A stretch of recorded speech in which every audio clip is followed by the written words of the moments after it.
Hi, dannylau here with Line Real Estate, empowering individuals and families with financial success through real estate.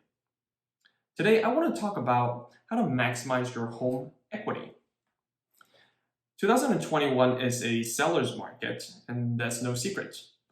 However, once in a while, I still see homes being listed on the market without maximizing equity, meaning that a buyer can come in and still put elbow grease and build sweat equity that way. A seller essentially left money on the table when they launched the property for sale. Now, in the entire home listing and selling process, there's multiple steps. You are preparing the home, you now have a pricing strategy, now you want to maximize exposure by having a great marketing strategy, and then you negotiate. Now, all of these are down the road. Really, that's another topic for a different time. But I want to talk about specifically in the beginning part. How do you maximize equity? The product that you're launching on the market to showcase to potential buyers. I want you to think of maximizing equity this way. You see people flipping homes, maybe you watch it on TV, and people put a little bit of money and get a higher net return out of it. So if home flippers can do that with a building down the street, why can't you do that with your own home? And so to me, when it comes to flipping your home, there's 4 major categories. And I would start with appearance.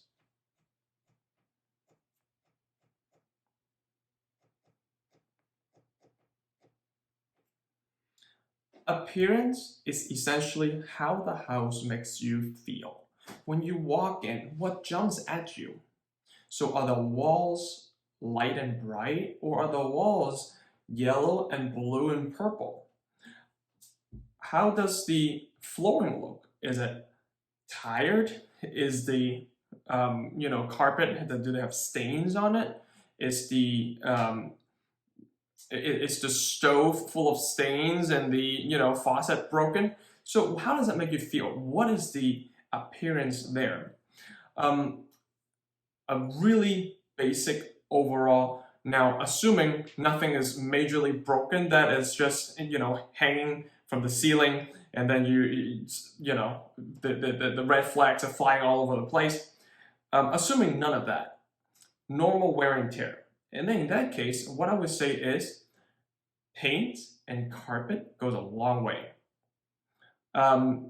When you live in a home, a lot of times you want something that is tailored to your personal taste, and you may like specific loud colors.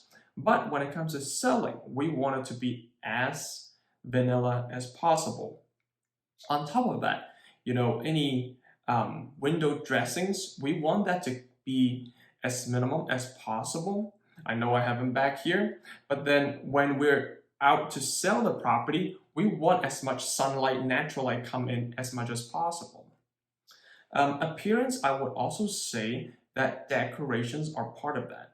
And so once again, because decorations are very personalized, so anything that is not neutral, we want to keep that to a minimum. The second category, or a second area that I would say, is going to be the layout. Now, when it comes to layout, obviously I'm not talking about moving walls or relocating the kitchen from the back of the house to the front of the house, because that's just expensive without giving you any net dollar return. But I'm talking about, how does the flow of the house feel?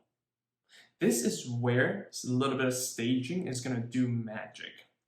Because a stager with a keen eye can come in and they will know how to make the space function, how to tell a story with each individual space. Is this room gonna look like a baby nursery? Or does it look like a study room for a young child? Or does it look like an office for a professional. So each room can tell a story. And as a matter of fact, staging is one of those areas that I would say gonna have the highest return on your money based on your investment up front. Needless to say, but I'm gonna say it anyway, you have to declutter. Um, I know I live my life as convenient as possible, and so we will have things laying around. However, when it comes to selling, anything on any flat surface, table, shelves, um, desks, you name it, all of those, any items on there have to go. Maybe leave one or two pieces of table plants or succulents, something like that, to be a neutral decoration. But declutter the house, declutter any flat surfaces, use a storage area if you have a shed. If not, rent a storage space. That is paramount. Okay, third category. Now from the inside, we're gonna move outside. Your yard. So the same concept of decluttering also translates from the inside of the house to the outside. You don't want any weeds anywhere. You don't want any major alarming things to jump at you, such as a broken fence. And so when it comes to the yard, we want it to look organized and well maintained. Now, once again, there's a tipping point with the bang for your buck in terms of investment outlay and investment return. However, we want the yard to basically be a blank slate that a buyer can see themselves utilizing. Now, if it is already with grass, we probably won't touch it. And so that a buyer can come in and say, hey, I can see my kids playing on this, lawn or my dog running on it. But now, if you never touched it at all and you have a lot of dirt exposed, what we want to do is to have at least a little bit of walk on bark paved over it, and so that the maintenance looks low, and then to a buyer, it can see that as a blank slate. They can still work on it if they choose to. And so the yard is definitely huge, especially when it comes to summer selling, and buyers are going to pay attention to the space for outdoor entertaining and barbecue and stuff like that. My last category goes hand in hand with yard.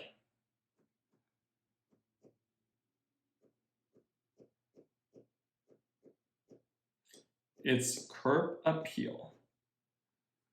So curb appeal is different than the yard because the yard is what we're talking about in the back. Curb appeal is how the house makes you feel when you first walk up front to it. Now, anything that is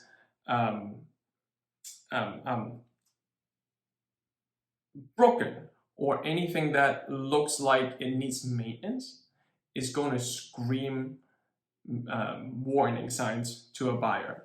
Because if they're gonna come in and they see something major up front, maybe it's dry rot, maybe it's a cracked driveway, maybe it's a unmaintained front yards. But all of those are gonna be telltale signs for a buyer when they say, something is going on so obvious up front already. I wonder what else the seller haven't done inside. And so we want to make sure the curb appeal really looks good to any potential buyers when they're walking up to the stairs to the front of your door, so they can feel the feeling of coming home. In addition to the interior paints that we kind of talked about a little while ago. We also want to make sure that exterior paint looks fine, at least. It doesn't have to look like it's brand new, but we don't want any cracks in your stucco or any faded wood sidings or anything like that. So we really want to be sure that the curb appeal part of the house is going to appeal to any potential buyers. And so yeah, that's the 4 categories that I will focus on in order to maximize equity. Think of these 4 areas as your to-do list to maximize the value of your home when it comes to selling. Now, of course, you can put a lot of money up front and do it last minute when you're ready to sell. Or if you're thinking about selling in the next 3 to 5 years down the road, do these step by step, one step at a time, so that it doesn't have the huge capital outlay. And by the time all of these are done, then you're ready to hit the market. So let me know in the comments below what you think about this video. Give me a thumbs up if you enjoy it. Please subscribe for more videos in the future, and share with me any thoughts or any other videos that you want to discuss and see in the future in the comment section below. Thank you. Take care.